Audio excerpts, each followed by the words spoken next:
আল্লাহর বিভিন্ন সৃষ্টির ব্যাপারে, মানব সৃষ্টির ব্যাপারে বললে দুনিয়া কিভাবে সৃষ্টি হয়েছে, পবিত্র কোরআনুল কারীম আপনাকে এই প্রশ্নের উত্তর দিবে। মডার্ন সায়েন্স, আধুনিক বিজ্ঞানীদেরকে জিজ্ঞেস করেন। আধুনিক বিজ্ঞানীর একটা থিওরি আবিষ্কার করেছে, যে থিওরির নাম দিয়েছে তারা বিগ ব্যাং থিওরি। যে দুনিয়া কিভাবে সৃষ্টি হয়েছে তারা একটা থিওরি বের করেছে, যে থিওরির নাম দিয়েছে বিগ ব্যাং থিওরি।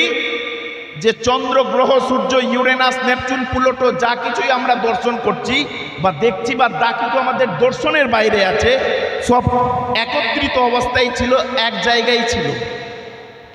বিজ্ঞানীরা বলবে যে সব এক জায়গায় ছিল, আর একটা বিস্ফোরণের মাধ্যমে যেভাবে বোমা ফাটানো হয়, বম ব্লাস্ট করা হয়, ঠিক ব্লাস্টের মাধ্যমে পৃথিবী সৃষ্টি হয়েছে, সূর্য সৃষ্টি হয়েছে, চাঁদ সৃষ্টি হয়েছে, আকাশ সৃষ্টি হয়েছে, জমিন সৃষ্টি হয়েছে।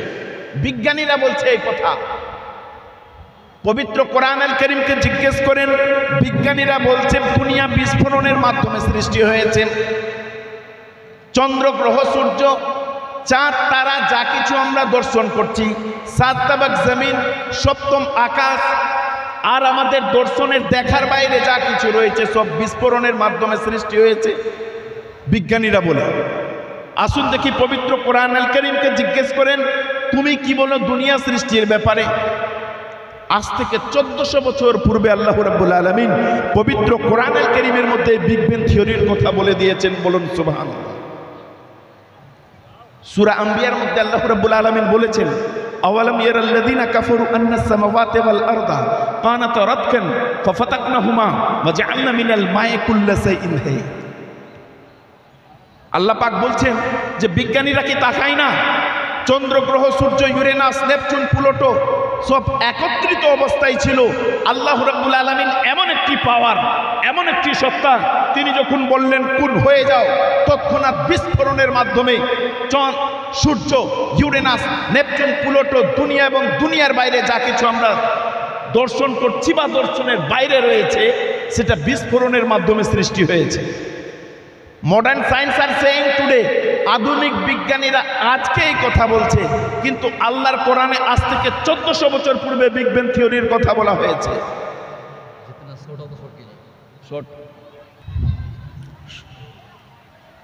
টপিক খুব লম্বা ধরেছিলাম, কিন্তু সময়ের অভাব, আমার পরবর্তী বক্তা আসবেন, তো সময়টা আমাকে খুব স্বল্প করা হয়েছে। যাই হোক, আমি জাস্ট টাচ করে বেরিয়ে যাচ্ছি। আপনি জিজ্ঞেস করেন মাতৃগর্ভে ভ্রূণের দশা নিয়ে কি বলো, বিজ্ঞানীদেরকে বলেন, বিজ্ঞানীরা বলবে আমরা সেই 1800-1900 শতকে আবিষ্কার করলাম মায়ের পেটে ভ্রূণের দশা, প্রথম মাসে, দ্বিতীয় মাসে, তৃতীয় মাসে যেভাবে হয়, তারা পবিত্র কোরআনুল কারীম থেকে রিসার্চ গবেষণা করে প্রফেসর কিটমুট মাতৃগর্ভে মায়ের পেটে ভ্রূণের দশা দেখে আবিষ্কার করেছে যে মাতৃগর্ভে প্রথমেই একটি ভ্রূণ তৈরি হয়, এক ফোঁটা নাপাক পানি থেকে ভ্রূণ তৈরি হয়, আর সেই ভ্রূণ থেকে মাংস তৈরি হয়। মাংসপিণ্ডের মধ্যে আল্লাহ রাব্বুল আলামিন হাড় তৈরি করে দেন, আবার সেই হাড়কে ঢেকে দেন মাংস দ্বারা। বিজ্ঞানীদেরকে জিজ্ঞেস করেন, ভ্রূণ বিজ্ঞানীরা বলবে আমরা 1800-1900 শতকের পরে এটা আবিষ্কার করলাম। আল্লাহর কোরআনকে জিজ্ঞেস করেন, সূরা আল মুমিনুনের মধ্যে আল্লাহ রাব্বুল আলামিন আজ থেকে 1400 বছর পূর্বে এই কথা বলে দিয়েছেন। আসুন দেখি আল্লাহ রাব্বুল আলামিনের পবিত্র কালাম, আল্লাহ রাব্বুল আলামিনের লাস্ট স্ক্রিপচার, তার মধ্যে মহান রাব্বুল আলামিন তিনার নবীর ব্যাপারে বলেছেন, ওয়ামা আরসালনাকা ইল্লা রাহমাতাল লিল আলামিন, হে নবী আমি তোমাকে প্রেরণ করেছি বিশ্বজগতের করুণা স্বরূপ, বিশ্বজগতের দয়া স্বরূপ। আসুন দেখি পাশাপাশি হিন্দুদের ধর্মগ্রন্থে আমার নবীর আগমনের ব্যাপারে কি বলা হয়েছে। হিন্দু ভাইদের একটি ধর্মগ্রন্থ যেটার নাম হচ্ছে পুরাণ, এই পুরাণের মধ্যে আমার নবীর আগমনের মেসেজ দেওয়া হয়েছে। মহর্ষি বেদব্যাস যে পুরাণ লিখেছেন, সেই পুরাণের মধ্যে বলা হয়েছে, এত ইসমেনেন্তরে মিলেচ্ছ আচার্যন সমন্বিত মোহাম্মদ ইতিখ্যাত শিষ্য শাখা সমন্বিত নৃপৈশ্চ মহাদেব মরুস্থল নিবাসিনম গঙ্গা জলশ্চ সংস্রব্য পঞ্চগব্য সমন্বিত। ভবিষ্য পুরাণের মধ্যে বলা হয়েছে যেমন একটা সময় আসবে, একজন অবতারের আবির্ভাব হবে, যিনি হবেন কল্কি অবতার, তিনি হবেন লাস্ট, তিনি হবেন ফাইনাল।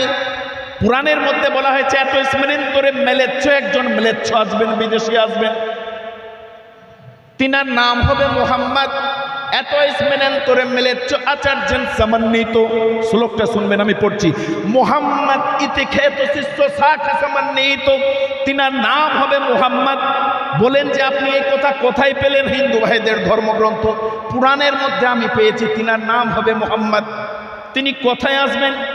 মরুস্থল নিবাসিনা, তিনি মরুভূমির বাসিন্দা হবেন। মুহাম্মদ মরুভূমির বাসিন্দা হবেন। ইতিহাস পড়ে দেখেন, মুহাম্মদ সাল্লাল্লাহু তাআলা আলাইহি সাল্লামের আবির্ভাব হয়েছে মরুভূমির দেশে। সময় খুব অল্প, তাই আমি টাচ করে বেরোচ্ছি। তিনি কার ঘরে আসবেন? সম্ভলে বিষ্ণু যোসা গৃহে প্রাদুর্ভাব সুমতং মতুর্বিব কন্যায়ং তন্নিদেশ। তিনি সাম্ভালা নগরে আসবেন। সাম্ভালা নগর বলতে যেই নগরের, যেই শহরের চতুর্দিক জল দ্বারা বেষ্টিত। যিনারা ভূগোল পড়েছেন, যিনারা গুগল ম্যাপ চালান, ম্যাপে গিয়ে দেখেন মক্কা সরজমিন চতুর্দিকে জল দ্বারা বেষ্টিত। তার মানে মহর্ষি বেদব্যাস যে ভবিষ্যৎবাণী করেছেন মুহাম্মদ সাল্লাল্লাহু তাআলা আলাইহি সাল্লামের ব্যাপারে, এটা মিলে যাচ্ছে। সাম্ভালা নগরে আসবেন। বিষ্ণু যোসা গৃহে, তিনি আসবেন বিষ্ণু যোসা আব্দুল্লাহর গৃহে। বিষ্ণু যোসা এসছে ভবিষ্য পুরাণের মধ্যে, এটাকে যদি অনুবাদ করা হয় তাহলে হয়ে যায় আব্দুল্লাহ। তো বিষ্ণু যোসা গৃহে প্রাদুর্ভাব সুমতাং মতুর্বিব কন্যায়ং তন্নিদেশ। তিনার মার নাম হবে সুমতি, এটাকে যদি অনুবাদ করা যায় তাহলে হয়ে যায় আমিনা। কথা বুঝতে পারছেন? তার মানে আমরা পেলাম পুরাণের মধ্যে নবীর আগমনের বার্তা। আসুন দেখি, গৌতম বুদ্ধের নাম শুনেছেন আপনারা? বৌদ্ধ ধর্মের প্রচারক, গৌতম বুদ্ধের ছাত্র, তার শিষ্য জিজ্ঞেস করছেন যে আপনার তিরোধানের পর কে আমাদেরকে সঠিক রাস্তায় পরিচালিত করবে? গৌতম বুদ্ধ তার ছাত্রকে বলছেন, শিষ্যকে বলছেন, আনন্দকে বলছেন, আনন্দ শোনো, I am not first Buddha who came on the earth not shall I be the last. আমি এই জগতের প্রথম বুদ্ধ, আমি এই জগতের শেষ বুদ্ধ নই। In one time will arise the world. আর যথাসময়ে পৃথিবীর বুকে আরো একজন বুদ্ধের আবির্ভাব হবে। এ হোলি ওয়ান, তিনি হবেন পবিত্র, সুপ্রিমলি এনলাইটেন্ড, তিনি আমার চেয়ে অধিক আলোকপ্রাপ্ত হবেন। আনন্দ জিজ্ঞেস করলেন আমরা কিভাবে সেই বুদ্ধকে চিনব? গৌতম বুদ্ধ বলছেন he will be known as মৈত্রী। তিনার নাম হবে মৈত্রী, শান্তি অর্থাৎ করুণার বুদ্ধ। আর এই করুণার বুদ্ধ যে আমার আপনার নবী, কুল কায়নাতের নবী, last and final messenger Muhammad সাল্লাল্লাহু তাআলা আলাইহি ওয়াসাল্লাম, তিনার ব্যাপারে আল্লাহ রাব্বুল আলামিন স্বয়ং পবিত্র কোরআনুল কারীমের মধ্যে বলেছেন ওয়ামা আরসালনাকা ইল্লা রাহমাতাল লিল আলামিন। হে নবী, আমি তোমাকে পৃথিবীর বুকে পাঠিয়েছি করুণা স্বরূপ, দয়া স্বরূপ।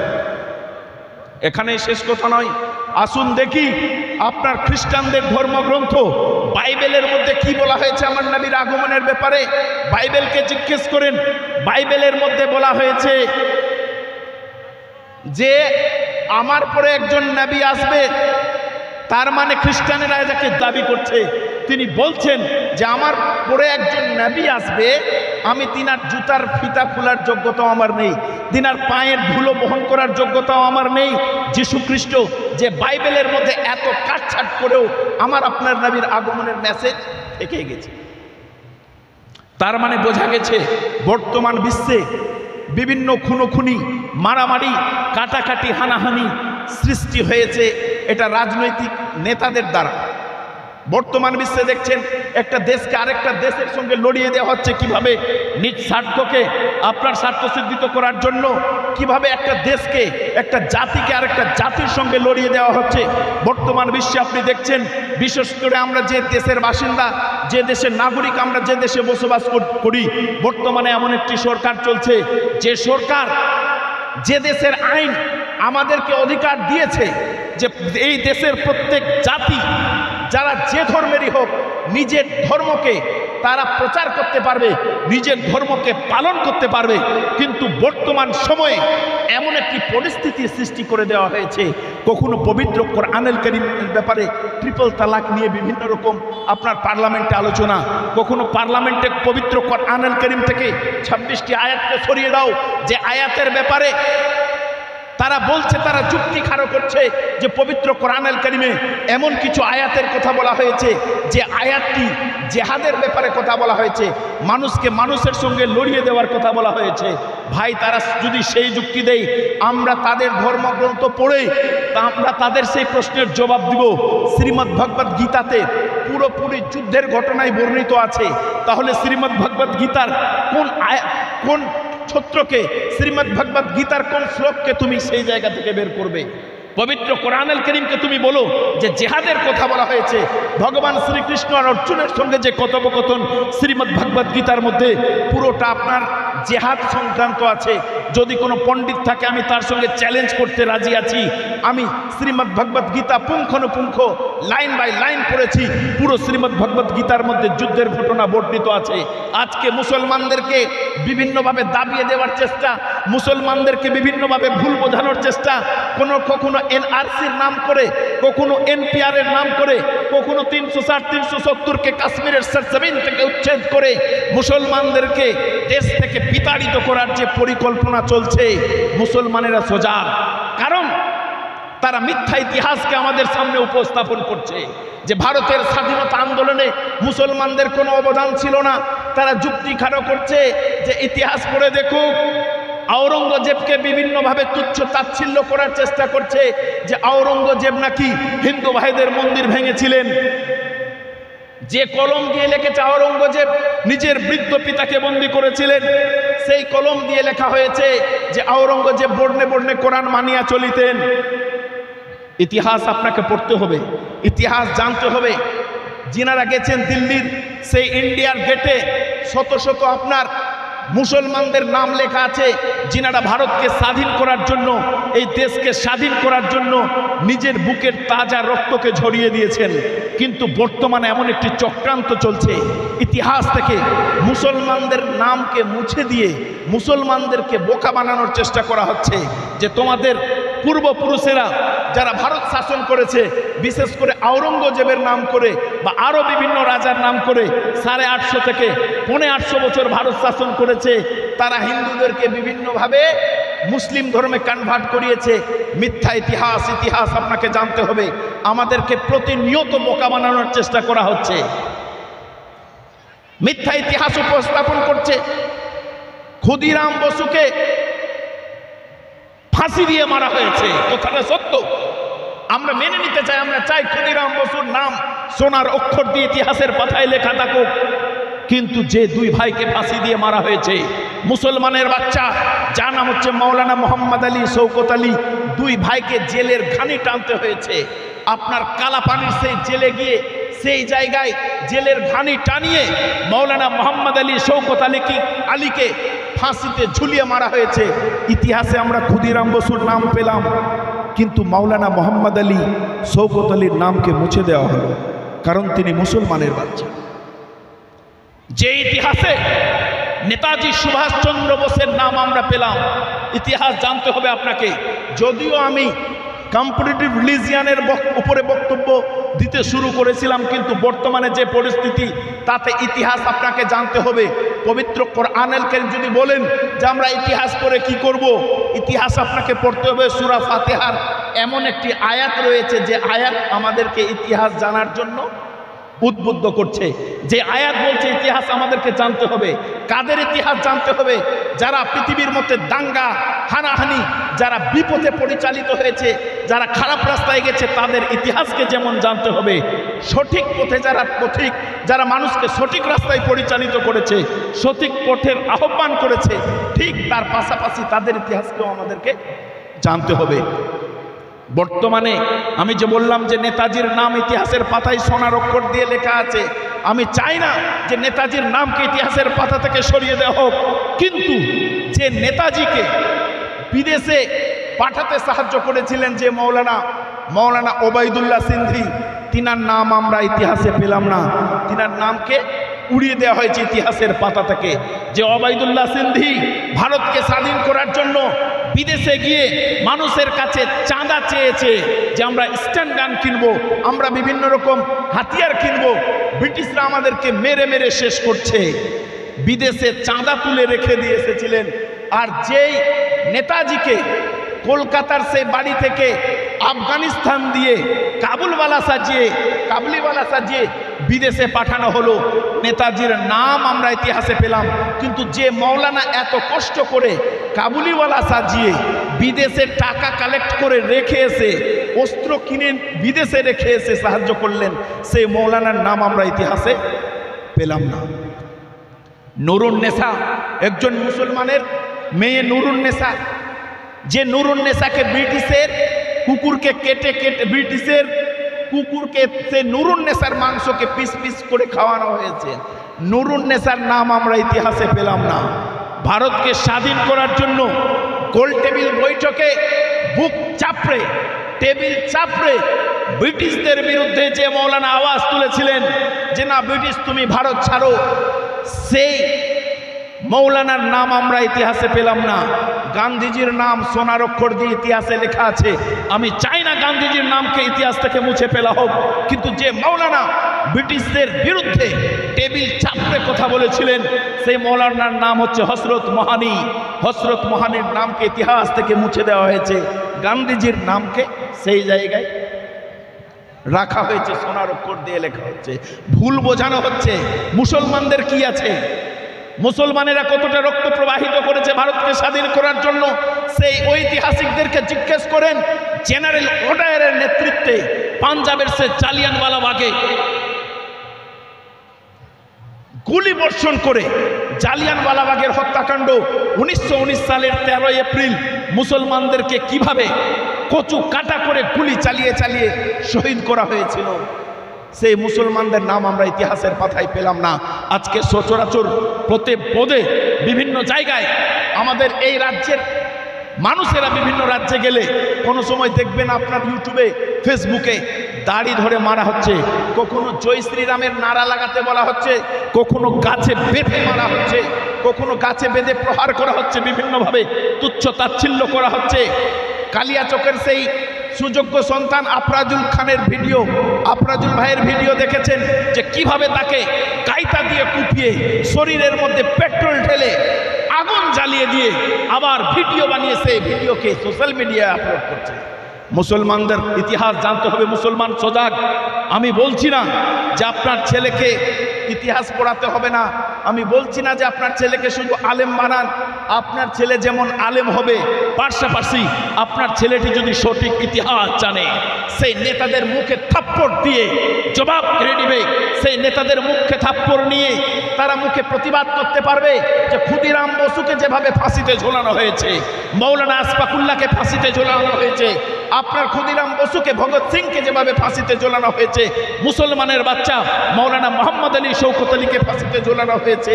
কিন্তু কই ক্ষুদিরাম বসুর নাম তো আমরা ইতিহাসে পেলাম, কিন্তু সেই মুসলমান ভাইদের নাম যিনারা দেশকে স্বাধীন করার জন্য নিজের বুকের তাজা রক্তকে বয়ে দিয়ে গেলেন, কই তিনাদের নাম তো আমরা ইতিহাসে পেলাম না। বর্তমানে এমন একটি পরিকল্পনা চলছে সংবিধানকে চেঞ্জ করার। ভারতের সংবিধান, ভারতের আইন ব্যবস্থা এমন যে কনস্টিটিউশন অফ ইন্ডিয়া রাইট দিয়েছে, অধিকার দিয়েছে প্রত্যেককে স্বাধীনভাবে বাঁচার, প্রত্যেকেই স্বাধীনভাবে নিজের ধর্মকে প্রচার করার, নিজের ধর্মকে পালন করার। কিন্তু ভাইরা, বর্তমান বিশ্বে, বর্তমান ভারতে এমন একটি পরিস্থিতি, এমন একটি বীজ বপন করা হয়েছে মিথ্যা ইতিহাসের, যে ইতিহাস দিয়ে আজকে মুসলমানদেরকে বিভিন্নভাবে তুচ্ছ তাচ্ছিল্য করা হচ্ছে, যে মিথ্যা ইতিহাসকে পেশ করে জাতিকে আজকে বোকা বানানো হচ্ছে, যে ইতিহাসকে আজকে মিথ্যা ইতিহাসকে পেশ করে মুসলমানদেরকে দেশ ছাড়ার পরিকল্পনা, এনআরসির পরিকল্পনা, এনপিআরের পরিকল্পনা। সঠিক ইতিহাস আপনাকে জানতে হবে, আর সেই ইতিহাসকে সঠিকভাবে উপস্থাপন করতে হবে। আপনাকে প্রতিবাদ করতেই হবে, না হলে যা হওয়ার তা হবে। বুঝে নিন। যাই হোক, আমার বলার বক্তব্যই ছিল, যেহেতু ইশতেহারে আমার নাম নিচে লেখা হয়েছে যে ইতিহাসের গবেষক, আমি বিভিন্ন ইতিহাস যেভাবে ইউনিভার্সিটি কলেজে ইতিহাস পড়েছি, তার পাশাপাশি সিলেবাসের বাইরে যে সমস্ত ইতিহাস রয়েছে, ভারতের স্বাধীনতা আন্দোলনে মুসলমানদের কতটা অবদান রয়েছে, ঠিক তার পাশাপাশি সিলেবাসের বাইরের ইতিহাস পড়েছি। কারণ এই ইতিহাসগুলোকে মানুষের সামনে পেশ না করলে, মানুষের সামনে উপস্থাপন না করলে, আগামীকালকে এসে কোনো নেতা কোনো লিডার আপনাকে বলবে যে তুমি ভারত ছাড়ো, এই ভারতে তোমার কোনো অবদান নেই, তোমার পূর্বপুরুষের এই ভারতে কোনো অবদান নেই, ভারতকে স্বাধীন করার জন্য আমাদের বুকেরই তাজা রক্ত বয়েছে, মুসলমানরা কেউ শহীদ হয়নি বা মুসলমানদের বুকের তাজা রক্ত বইনি, বলতেই পারে। বেরাদার, সজাগ হন। আসুন আমি আমার বক্তব্যকে সামনের দিকে এগিয়ে নিয়ে যাবো। একবার দৌড় পড়েন আল্লাহুম্মা। টপিক ছিল যে আল্লাহ পাক আমাদেরকে সৃষ্টি করেছেন ইবাদত বন্দেগীর জন্য। দুনিয়ার মুখে এসেছি আমরা পরীক্ষা দেওয়ার জন্য। তো পরীক্ষা কেমন পরীক্ষা? দুনিয়ার বুকে আল্লাহ রাব্বুল আলামিন লোভ লালসার অনেক জিনিসকে পৃথিবীর বুকে ছেড়ে দিয়েছেন, নাহলে পরীক্ষা হবেই কিভাবে? আল্লাহ রাব্বুল আলামিন সুদ মুক্ত অর্থনীতির ব্যবস্থা, জাকাতের ব্যবস্থা পবিত্র কোরআনুল কারীমের মধ্যে বলেছেন, আকিমুস সালাতা ওয়া আতুজ যাকাত, তোমরা সালাত কায়েম করো এবং যাকাত দাও। শয়তান কি আবিষ্কার করেছে? সুদযুক্ত অর্থনীতি, সুদের সিস্টেম, সুদি কারবার। আল্লাহ পাক পবিত্র কোরআনুল কারীমের মধ্যে বলেছেন, ওহে ঈমানদারগণ, তোমরা যারা ঈমান নিয়ে এসেছো, ইয়া আইয়ুহাল্লাযীনা আমানু কুতিবা আলাইকুমুস সিয়াম কামা কুতিবা আলাল্লাযীনা মিন ক্বাবলিকুম লাআল্লাকুম তাত্তাকুন। ওহে ঈমানদারগণ, তোমাদের উপর রোজাকে ফরজ করা হয়েছে যেভাবে তোমাদের পূর্ববর্তী নবী রাসূলদের উপর রোজাকে ফরজ করা হয়েছিল। আল্লাহ পাক পবিত্র কোরআনুল কারীমের মধ্যে এমন কিছু আয়াত দিয়েছেন যে আয়াতের মধ্যে আল্লাহ পাক বলছেন যে এই কাজগুলো তোমরা করো।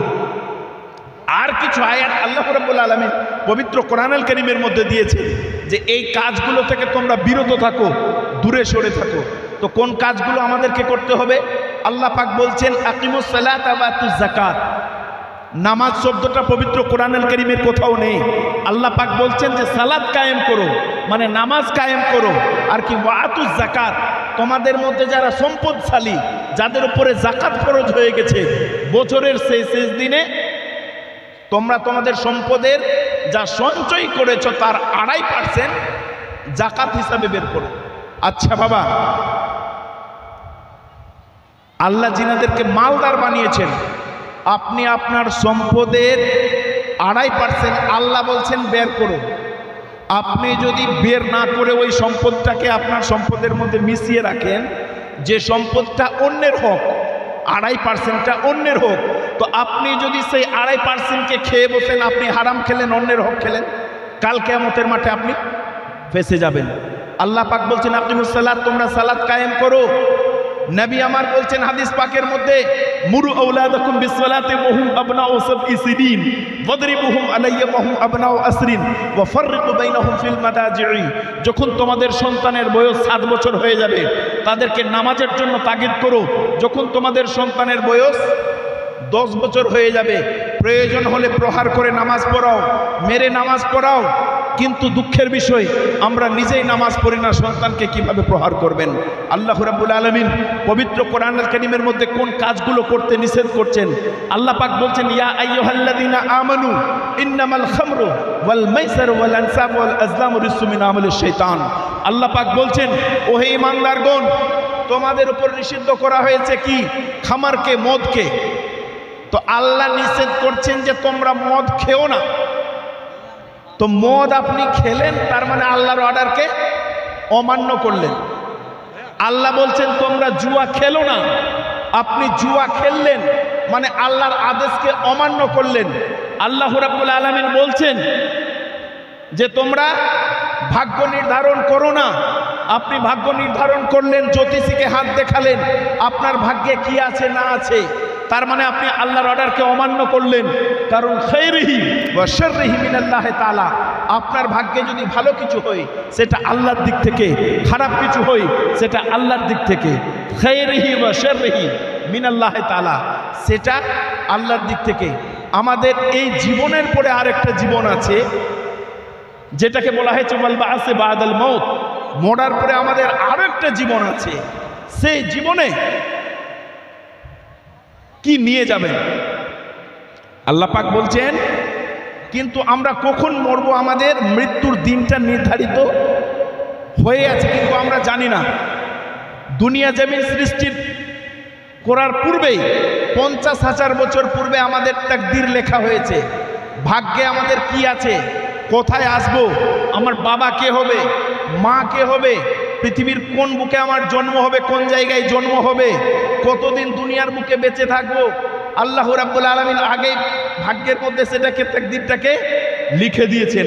এরপরেও যদি দুনিয়ার বুকে এসে আপনি আল্লাহ রাব্বুল আলামিনের কোনো বিধান, আল্লাহ রাব্বুল আলামিনের কোনো আইনকে তুচ্ছ তাচ্ছিল্য করেন, লঙ্ঘন করেন, তাহলে কাল কিয়ামতের মাঠে আপনাকে ফেসে যেতে হবে। আল্লাহ রাব্বুল আলামিন বলছেন যে তো ওয়ালা তাকুলুর রিবা, তোমরা চক্রবৃদ্ধি আকারে সুদ খেও না।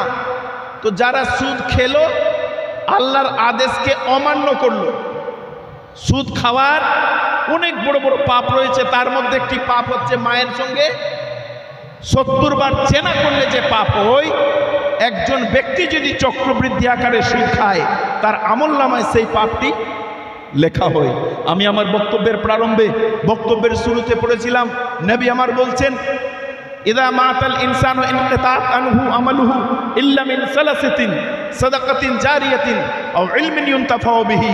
মানুষ যখন মরে যায় তখন তার আমলের রাস্তাগুলোকে বন্ধ করে দেওয়া হয়। সাহাবায়ে কেরাম রাজ করলেন, ইয়া রাসূলুল্লাহ, ইয়া হাবিবাল্লাহ, নবী গো, ফিদাকি উম্মি ওয়া আবি, আমার মাতা পিতা আপনার চরণ তলে কুরবান হয়ে যাক আল্লাহর রাসূল। আপনি বলেছেন আল্লাহ এক, আমরা আল্লাহকে দেখিনি, আপনি বলেছেন আল্লাহ এক, আপনার কথা অনুযায়ী বিশ্বাস এনেছি। আমরা জান্নাত দোজখ দর্শন করিনি, আপনি বলেছেন জান্নাত দোজখ আছে, আপনার কথা অনুযায়ী বিশ্বাস করেছি। ইয়া রাসূলুল্লাহ, ইয়া হাবিবাল্লাহ, নবী গো, মরার পরে আরেকটা জীবন আছে, আপনার কথা অনুযায়ী ঈমান এনেছি। ইয়া রাসূলুল্লাহ, ইয়া হাবিবাল্লাহ, নবী গো, এমন কিছু কাজ রয়েছে, এমন কিছু আমল রয়েছে, যে আমলগুলোর কথা বলেন, যে আমলগুলো যদি আমরা দুনিয়ার বুকে করে যেতে পাই, মরার পরেও আমাদের কবরে যেন নেকি পৌঁছায়।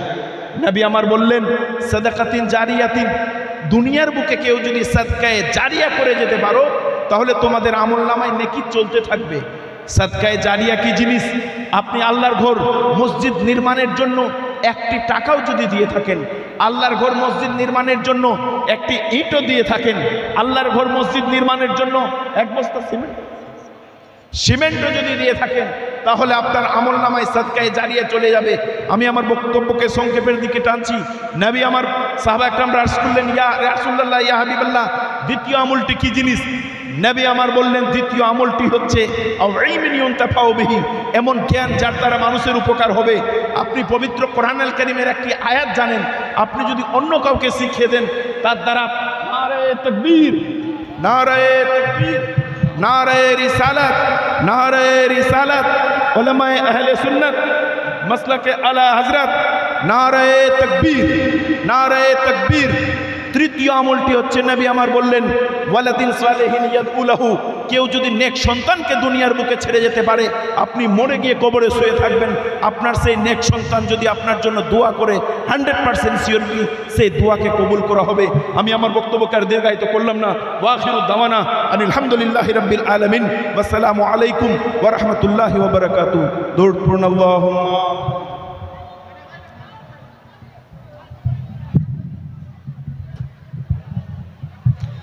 बरदरान इस्लाम,